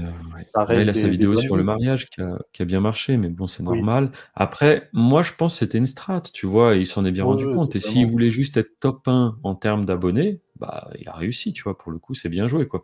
Après, voilà, il totalement. a fait du short où il ne parle pas, donc c'est portée internationale, donc dans ses abonnés, tu as de tout. Tu as des Indiens, tu as des tu de tout, des Vietnamiens et donc c'est des gens qui vont pas consommer, en effet, ces vidéos, longues, quoi, normal. Ouais, j'écoutais dans son podcast, Sans permission, qui Mmh mh. disait il fait, 9 shorts, je crois, par jour. Donc ouais, Ouais. clairement, je pense qu'il s'est dit à un moment: «Je vais changer de stratégie», tout en gardant les vidéos longues, hein. Mais il Ouais, mais attire pas c'est la ça. même audience, ouais. Je crois qu'il a, ouais, beaucoup d'Indiens, de Pakistanais, tout ça dans son audience. C'est bien, ça lui fait Exactement, ouais. des abonnés, mais bon après, les chiffres sont du coup beaucoup plus durs, je pense à Tout est biaisé. Ouais, tout est ouais, un peu biaisé. Après, c'est presque YouTube, bon, c'est peut-être pas trop faisable, mais qui devrait presque faire, ou au moins toi en interne que tu aies l'info, genre abonnés gagnés grâce aux vidéos normales, mmh, abonnés gagnés grâce aux shorts. Comme ça, tu sais un peu où tu en es et ouais, ton c'est clair. audience, ce qu'elle souhaite voir aussi d'un certain côté. Parce que là, aujourd'hui, moi, je le montre, hein, j'ai montré quelques exemples, c'est des records, hein, c'est record sur record. Là, des chaînes short à l'international sur du divertissement. Sur ma chaîne Hervé YT Business, j'avais montré ça. Une chaîne qui en un mois, qui a fait 10 millions d'abonnés en un mois. Je sais pas si tu te rends compte, c'est dingue, quoi. Pour avoir 10 millions Mmh, d'abonnés, il y en a, ils sont sur YouTube depuis 10 ans, ils les ont pas, quoi. Et là, en un mois, mais avec du short. Donc ce qui fait qu'en termes de revenus, c'est même pas si dingue que ça. Et alors c'est du contenu, attention, hein, c'est du contenu poubelle, hein. C'est-à-dire c'est du short, où c'est que pendant le short, déjà, ça s'adresse aux très, très jeunes et mmh. pendant le short, il va te répéter 3 fois tu t'abonnes, tu mets un like si tu veux voir la suite de la vidéo, nanana. C'est un peu ce genre de vidéo, mais étant donné que les shorts font beaucoup de vues, si tu as des call to action très forts, bah derrière, tu vas convertir tes vues en abonnés très vite, quoi, tu vois. Mais encore une fois, à part aller choper des trophées, en termes de revenus, c'est extrêmement faible, quoi, tu vois. OK, donc toi, tu fais vraiment peu, enfin, pas ou très peu de Quasiment pas. shorts, Franchement, c'est hyper rare qu'on en fasse. Pareil, tu vois, mes équipes, en fait, je pourrais leur dire: «Bon, bah, là, on va se mettre à fond sur le short», mais quitte à faire du contenu, on préfère faire des vidéos qui vont rester en ligne des années et qui vont rapporter sur le long terme, tu vois? Dans les 2 cas, c'est du travail, c'est du temps passé. Alors oui, faire un short de 58 secondes, c'est pas comme pondre une vidéo de d'1/4 d'heure, mais on préfère faire, une vidéo d'1/4 d'heure que 15 shorts, tu vois? Donc c'est un ouais, je peu comme ça comprends. qu'on raisonne, quoi. Voilà. Après, je comprends ceux qui en font, mais beaucoup se disent: «Je me lance avec des shorts, je fais autre chose». Tu vas avoir une communauté de personnes intéressées par du format court et tu vas arriver, tu vas leur proposer des vidéos longues, pas top, quoi. Ouais, c'est clair, c'est vraiment pas la même audience C'est et ça. bon après c'est peut-être, dans ta formation que tu dis ça, mais est-ce que Mmh. toi tu as des stratégies que tu mets en place pour aller décrocher cette, fameuse monétisation YouTube qui c'est à 4 000 heures de visionnage et 1 000 abonnés, c'est ça? Exact. Ça, je l'ai vu arriver. Dis-toi qu'à l'époque, ça y était pas. En 2017, ils Ouais. ont commencé à mettre, certaines règles et ils les ont modifiées jusqu'à arriver à ces règles-là qui doivent être en place depuis 2018 et qui bougent plus pour le coup. Alors des astuces, bah, en vérité, c'est les mêmes astuces que pour décoller sur YouTube, c'est-à-dire que la monétisation, elle va arriver naturellement. Pareil, tu sais, tu as toujours des gens qui veulent, speedrun le truc, quoi, tu sais, qui veulent Ouais. directement aller, au résultat et la fausse croyance de: «Je vais acheter une chaîne monétisée». Ça, c'est une énorme bêtise, ça sert à rien. Déjà d'une, YouTube aime pas trop qu'on achète et qu'on vende des chaînes, et ensuite, beh, cet argent, j'expliquais plus tôt là que c'est un business où tu peux démarrer avec zéro. Donc pourquoi tu vas commencer à chaîne monétisée, tu en as à tous les prix, mais bon, une chaîne vraiment qui est tout juste monétisée, ça vaut peut-être, 300 €, tu vois? Est-ce que tu as envie d'être à moins 300 et d'avoir une chaîne monétisée, mais peut-être que ta première vidéo, pardon, elle va quand même faire 4-5 vues, donc tu vas absolument rien gagner là-dessus, mais tu as une chaîne monétisée, super, mais tu es à moins 300 €, tu vois? Ou alors est-ce que cet argent, bah, tu voudrais pas le garder pour peut-être l'investir dans de la production, dans d'autres choses, tu vois? Donc moi, la monétisation, je te dirais, quitte à faire 5 vues, que tu sois monétisé ou pas, ça va rien changer et à partir du moment où l'algo, il commence à pousser ton contenu, et ben là, tu vas l'avoir la monétisation. La monétisation, c'est intéressant de l'avoir à partir du moment où tu fais des vues et non pas l'inverse, quoi, tu vois? Là, hier, du coup, j'étais en podcast avec un membre de la formation qui est venu ici dans, les locaux, en Andorre, enregistrer un podcast et cet épisode va sortir dans à peu près 3 semaines, donc courant octobre, je pense, ou fin octobre, ouais et super épisode. Il nous explique qu'il a été monétisé en 5 ou 6 semaines, je sais plus, mais ça a été très rapide, tu vois? À partir du moment où il a fait les bonnes choses et que tu as une vidéo qui décolle, ton watch time, tu vas l'avoir, les 1000 abonnés aussi. Selon les thématiques, t'as jamais les 2 exactement en même temps, mais quand même, c'est s'ils ont mis ces critères-là, c'est quand même pour que tu aies les 2 un petit peu au même moment aussi, quoi, tu vois? Encore une fois, parenthèse, mais si tu veux monétiser avec du short, c'est pas les mêmes critères. Les shorts, c'est pas en watch Ouais. time, c'est en millions de vues. Voilà, 10 millions de vues, sur tes shorts et là, tu pourras monétiser et là, on s'en fout des heures de visionnage, tu vois? Mais encore une fois, je OK. recommande pas, quoi. Donc ouais, bien sûr qu'il y a des grands principes à suivre. C'est le but, hein. Franchement, YouTube, faut être capable d'identifier ce qui marche, de voir ce qu'on a envie de faire, parce qu'il y a des choses qui nous intéressent vraiment pas et qu'on se voit pas faire et vous avez raison. Et par contre, si tu trouves quelque chose qui t'intéresse et qui a du potentiel, là, let's go. Et le but, c'est que tout soit ouvert pour que quand l'algo va passer, va tester le contenu, ça décolle, quoi. Donc tout à l'heure tu disais, ouais, que, bah, ta chaîne, YTB, Business, elle est très, Mmh mh. très nichée, mais en même temps, je trouve que c'est quelque chose qui intéresse beaucoup et de toute façon, on le voit, tu as plus de 50 000 abonnés.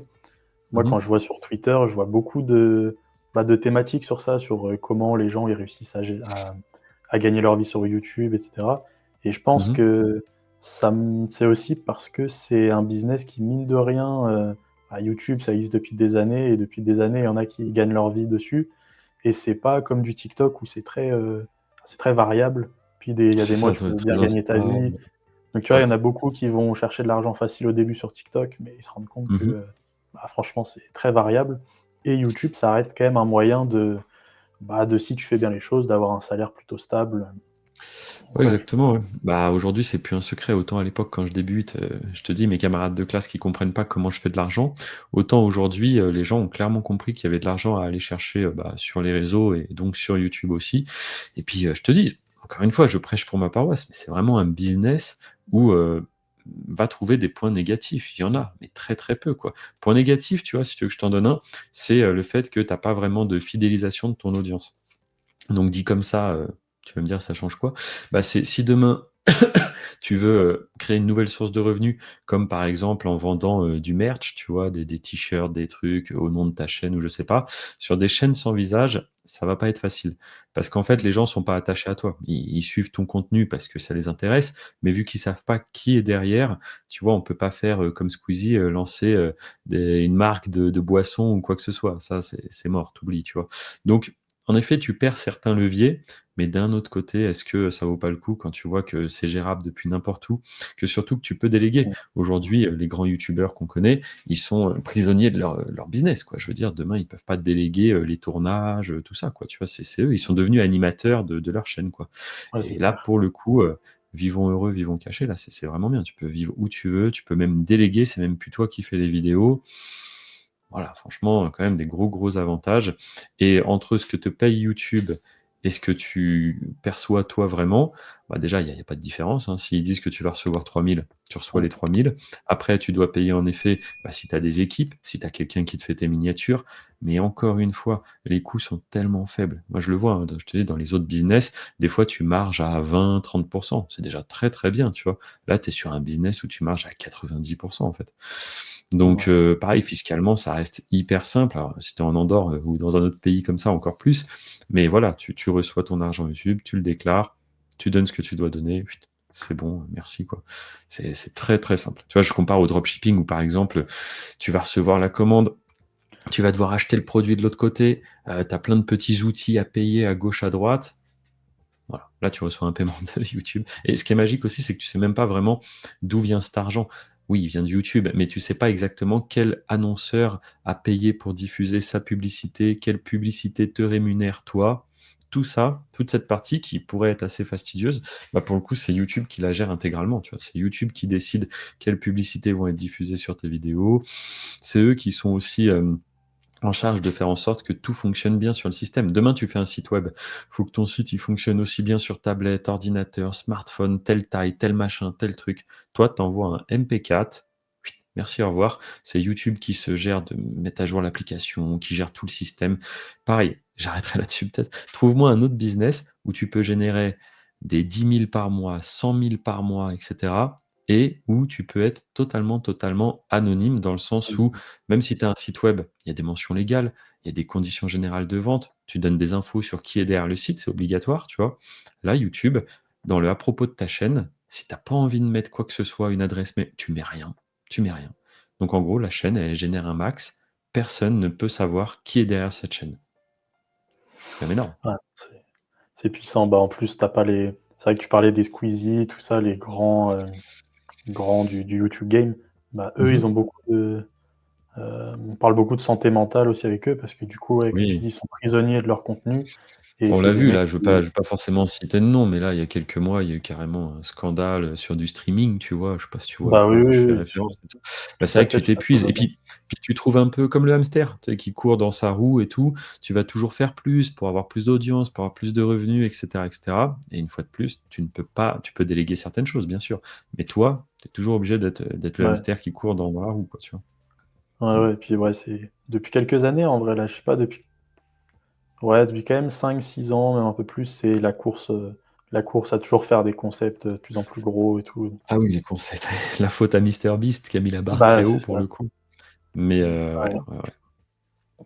Mmh. Et sur YouTube, comment, enfin, c'est quoi tes sources de revenus? Est-ce qu'il y a que du AdSense? Est-ce que tu fais un peu d'affiliation en même temps? Est-ce que tu réussis à avoir des partenariats Mmh. des fois avec des marques? Je sais pas, peut-être sur du YouTube Faceless, c'est peut-être un peu plus Ouais, dur de c'est ce que je disais, ouais. Pour vendre quelque chose à ton audience qui ne te connaît pas, c'est pas si simple. C'est comme tout, ça demande du temps, d'échanger avec les marques, de négocier le deal, de faire, la pub, de l'intégrer, de leur montrer si ça leur va et cetera. On l'a eu fait, mais aujourd'hui, franchement, On se concentre à fond sur, les publicités parce que c'est la partie où il y a rien à gérer. En fait, ton seul et unique but, c'est d'aller faire un maximum de vues, toujours en respectant les règles YouTube, c'est important. Donc sur YouTube, il y a 2 gros axes. C'est soit, tu apportes du divertissement, quelqu'un démarre YouTube sans raison, il est là pour se divertir, soit tu apportes de la valeur. Quelqu'un va sur YouTube parce qu'il a une réelle question, tu vois? Genre, je sais pas, j'ai mal au dos, comment ne plus avoir mal au dos? J'ai fait une tache sur mon vêtement, comment l'enlever? Tu vois? Le La personne recherche vraiment quelque chose et c'est pour moi les 2 gros axes. Soit tu cherches à te divertir, soit tu cherches des informations, donc de la valeur. Et après, voilà, le but pour nous, c'est de vraiment toujours étudier ça, voir ce qui est faisable, voir ce que l'algo pousse, très important. Et ensuite, beh, on produit le contenu et on se concentre donc majoritairement sur les vues, quoi, tu vois? Est-ce que, il y a des chaînes YouTube qui ont vraiment une durée de vie? Ou alors, vraiment, toutes tes chaînes YouTube, elles meurent jamais et elles continuent d'exister, depuis Tu leur vois, c'est pareil, je création? pourrais pas regarder quelqu'un en face et dire, «Ouais, ta chaîne, c'est parti, elle va faire des vues, bah, toute la vie», tu vois? Ça s'arrêtera Mmh. jamais. Non, tu as quand même, des durées de vie, il y a quand même du turnover. YouTube ne veut surtout pas que le marché soit cristallisé. C'est-à-dire, YouTube ne veut pas que cette chaîne soit la meilleure chaîne de musique, cette chaîne la meilleure chaîne de, cuisine, de travaux, c'est fait pour que ça bouge, en fait, tu vois? Et justement, voilà, YouTube, pour eux, c'est très important ça, de savoir qu'on a de l'offre à foison et que ça va pas être cette chaîne-là qui va juste attirer toute l'audience. Après, forcément, si tu fais un contenu exceptionnel qui est vraiment bien, ça va attirer du monde. Mais voilà, le but, c'est quand même que tout ça bouge un petit peu. Et donc, excuse-moi, c'était quoi la question exacte? C'est si les chaînes, elles ont, Ah oui, voilà, en une durée de moyenne, vie. hein, Ouais, une ouais, durée de vie, ouais, bien sûr.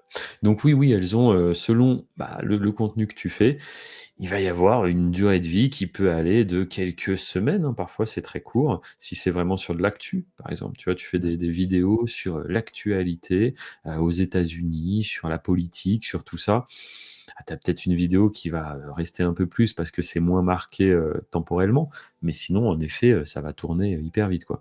Maintenant, si tu commences à faire des espèces de documentaires sur, la création de l'univers, sur, les dinosaures, sur, les ovnis, tout ça, bah, là, pour le coup, c'est moins marqué, de manière temporelle, parce que c'est des choses qui peuvent intéresser, tout le temps, quoi, tu vois? À partir du moment où, ton contenu, il arrive à tenir une certaine qualité et que ça sera pas obsolète dans 5 ans, ça peut vraiment, vraiment intéresser du monde longtemps, quoi, tu vois?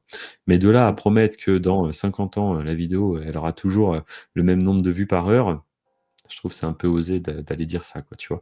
Donc oui, tu as OK. vraiment, moi j'avais des chaînes aussi qui marchaient très, très bien au moment de la hype, sur Fortnite, tu vois? On faisait des chaînes d'actu là-dessus, ça marchait bien, mais c'était du contenu hyper éphémère. Aujourd'hui, qui a envie de regarder, une vidéo sur Fortnite, sur le pass de combat de la saison 3, quoi? Tu vois? C'est bon, c'est mort, quoi.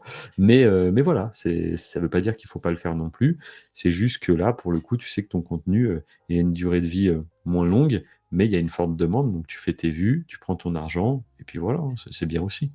Ouais, c'est ça, donc tu as vraiment des chaînes où c'est, bah, par rapport à l'actualité, quoi, des trucs qui sont hype. Et C'est est-ce que ça. tu en as d'autres où c'est plus toi, du contenu que tu as envie de faire ou, les managers, hein, si c'est pas forcément toi qui décides tout Ouais, et bah où, bah, tu te positionnes un peu sur des thématiques aussi SEO et du coup, bah, qui vont grimper petit à petit, Mmh. Bah, il y a des contenus franchement qui sont amusants à faire ou même à regarder, même qu'on fait, tu vois? Là, c'est vrai qu'avec l'IA, ça ouvre quand même, pas mal de portes. On peut partir sur des contenus, qui sont parfois, ouais, un peu loufoques, un peu drôles, parfois aussi avec beaucoup de valeur. Tu vois? Là, je te parlais juste avant de faire des documentaires. Il y a quelques années, c'était pas simple, quoi, tu vois? Fallait soit aller se fournir sur des banques de vidéos, mais du coup, tu réutilises le même contenu que tout le monde, parce que tout le monde peut aller prendre un abonnement là-bas et piocher dans les vidéos. Là, avec l'IA, pour le coup, tu peux créer tes propres séquences, uniques, que personne d'autre n'aura, qui, illustrent véritablement ce que tu as envie, toi, d'illustrer, quoi. Donc là, pour moi, utiliser l'IA dans ce sens, c'est super et YouTube encourage ça, hein. Tu sais, c'est marrant aussi. Tu as des gens qui te disent, «Oh, YouTube est contre l'IA». C'est des énormes bêtises, c'est des énormes bêtises. YouTube n'est pas du tout contre l'IA, ils en parlent même dans leur communiqué officiel. Ils disent juste que comme toujours, il faut pas spammer, il faut éviter de faire du contenu qui est ultra répétitif et si bien que YouTube, aime tellement l'IA que déjà d'une, YouTube c'est Google et ils investissent des milliards dans leur modèle de génération de vidéos, dans Gemini, dans tout ça. Donc ça serait quand même assez drôle que d'un côté, Ouais. ils investissent massivement là-dessus, mais qu'ils nous interdisent d'utiliser ces outils sur YouTube. Et là, ils ont communiqué récemment, donc c'est drôle parce qu'encore une fois, ceux qui disaient l'inverse, il va falloir qu'ils modifient un peu leur discours. C'est YouTube qui dit qu'ils vont intégrer directement VO3 dans l'application YouTube pour créer des shorts. À partir de VO3, Ah tu ouais. pourras prompter et générer des vidéos directement sur l'appli YouTube. Donc ça montre bien qu'ils sont pas du tout contre et l'IA, si c'est utilisé, intelligemment, tu peux vraiment faire des bons contenus, quoi, qui apportent vraiment de la valeur et tout, quoi. Toi, justement, dans ton business où tu peux utiliser l'IA en soi à beaucoup d'étapes, de ton business, Mmh. ça a eu quoi comme impact là sur les dernières années? Bah, on a fait ça étape par étape, parce que comme je t'ai dit, il y a quand même toute une équipe. Donc les gens, il Mmh. faut quand même, les former aux nouveaux outils, aux nouveaux process. Ça bouge très vite. Du coup, on n'a pas du tout envie, une semaine de leur dire, «Ah là, faut utiliser, du Midjourney, hein, c'est Midjourney, c'est» puis la semaine d'après leur dire: «Oh bah là, maintenant c'est Nano Banana parce que c'est beaucoup mieux», tu vois? Ça change tellement vite qu'en fait, on l'a intégré vraiment étape par étape. Donc maintenant, certes, on l'utilise vraiment beaucoup, bah, sur l'aspect miniature, c'est juste dingue. Ouais. Mais on a aussi connu l'avant, tu vois? L'avant IA, donc on a aussi nos petites habitudes. Je sais qu'aujourd'hui, il y a des personnes avec qui je collabore qui pourraient être, totalement, remplacées, hein, par de l'IA. Mais dans le fond, bah, c'est des personnes que je connais depuis des années. Je sais que derrière, bah, il y a une famille, hein, il y a tout ça. Le gars, il est là et lui dire, bah, demain on va te remplacer par, N8N, bon, tu vois? Donc après, en plus, des fois, c'est dans des pays où ça coûte tellement peu, tu vois, la main-d'œuvre, qu'en fait, je préfère des gens sérieux qui vont même être capables, bah, peut-être de repérer, des erreurs et cetera. Alors que l'IA, bah, mine de rien, il faut aussi quelqu'un qui la supervise, hein. Tu laisses pas l'IA, tout gérer comme ça. Donc aujourd'hui, on l'a intégré, mais on veut pas non plus séparer, bah, des personnes avec qui on travaille. Surtout que je disais bien que les personnes sérieuses sont difficiles à trouver. Mmh. Donc quand tu en as, bah, tu as envie de les garder, quoi. Ouais, c'est clair.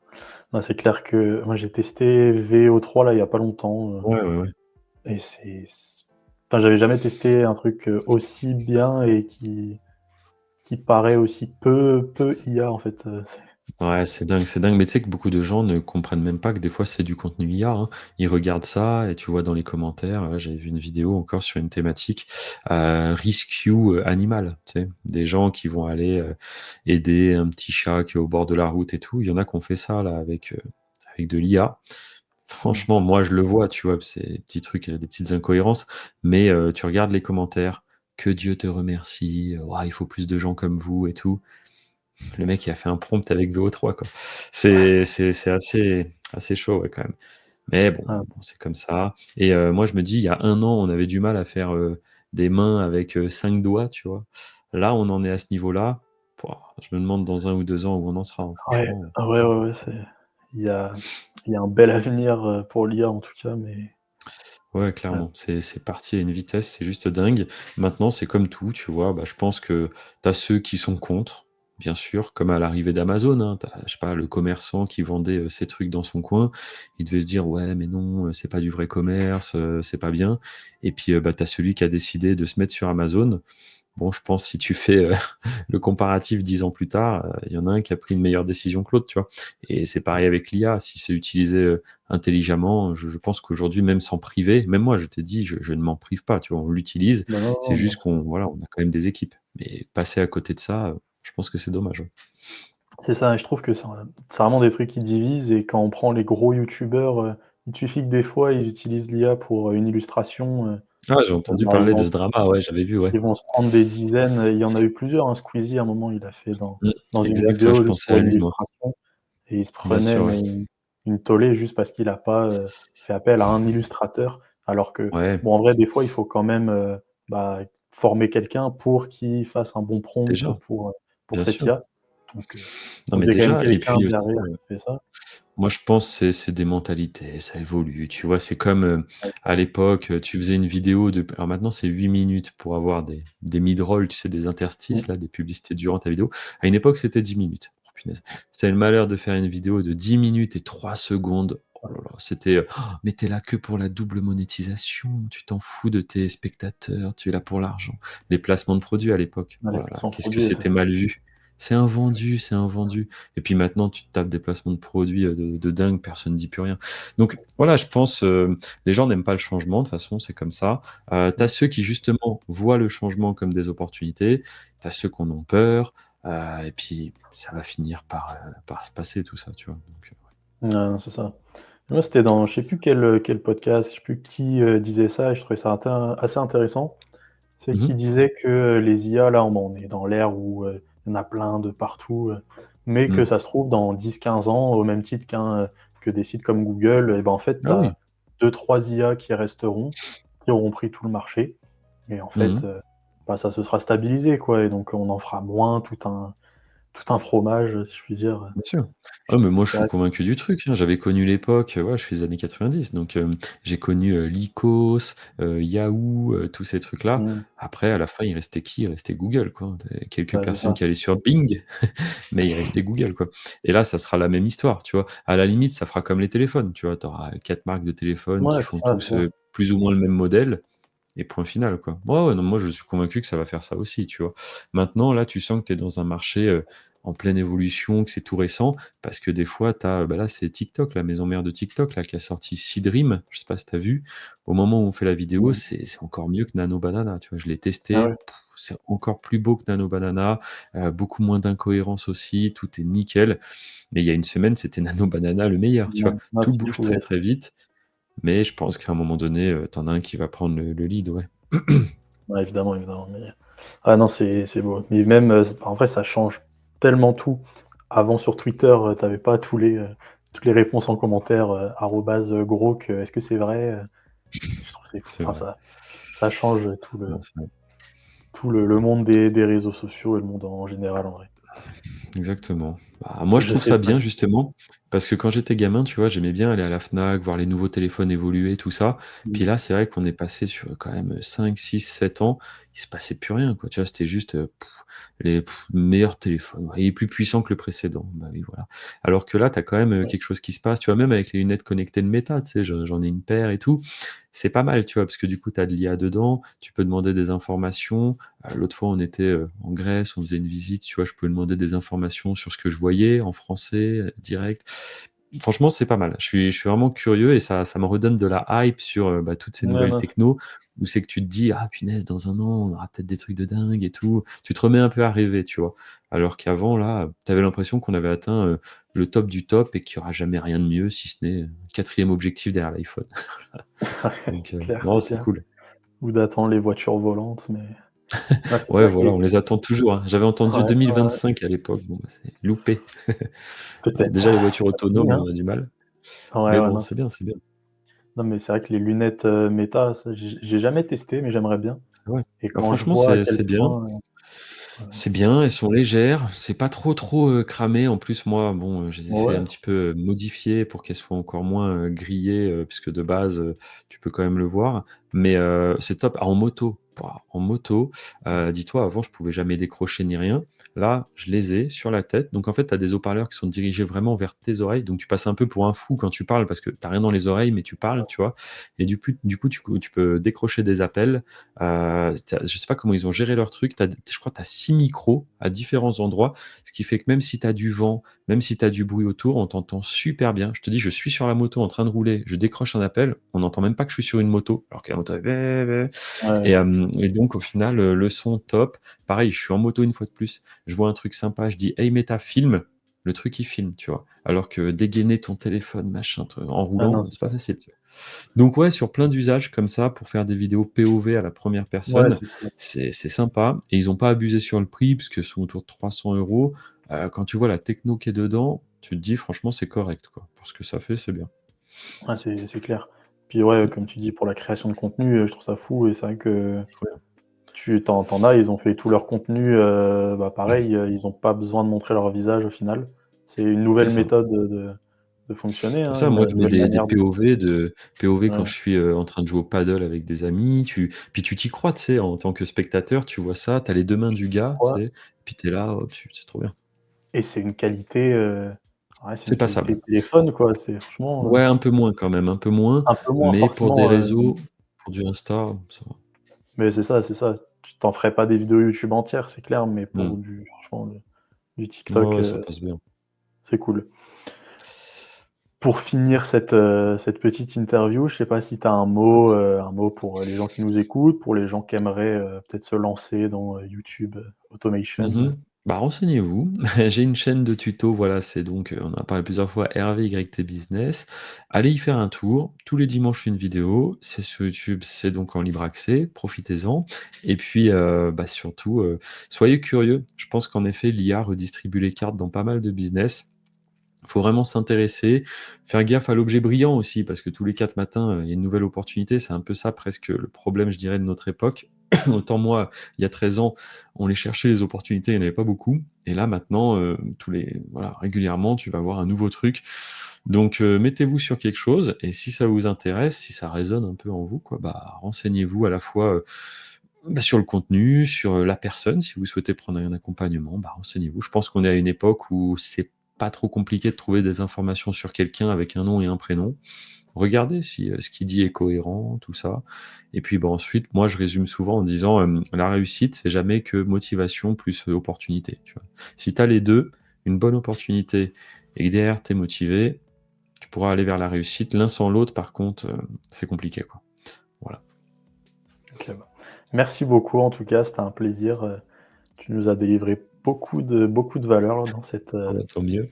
Mais c'est petite c'est moi heure et qui te demie. remercie aussi pour, bah, c'est toi qui as fait la démarche du coup de venir me demander pour ce petit interview, ce petit podcast. Bah, je te remercie pour l'intérêt que tu portes à ce que je propose, ça fait toujours plaisir et puis, beh, écoute, peut-être un jour tu passeras, sur, notre podcast à nous aussi. C'est vrai que ça pourrait être pas mal, on en Avec grand rediscutera, mais en plaisir, tout cas, j'espère que les gens trouveront de la valeur là-dedans et puis ça peut je inspirer pense. des personnes et c'est le top. Carrément, bah, parfait. Merci beaucoup et puis, bon courage pour la Avec suite. plaisir. Merci. J'espère que cette interview t'a plu. Tu pourras retrouver la chaîne YouTube et le Instagram d'Hervé en description. Et si tu as aimé, n'hésite pas à me le faire savoir en laissant un petit like et un commentaire sur cette vidéo. Et également, n'hésite pas à t'abonner en activant la petite cloche des notifications, ça nous soutient énormément. Et je te donne rendez-vous mercredi à 17 h pour la prochaine vidéo.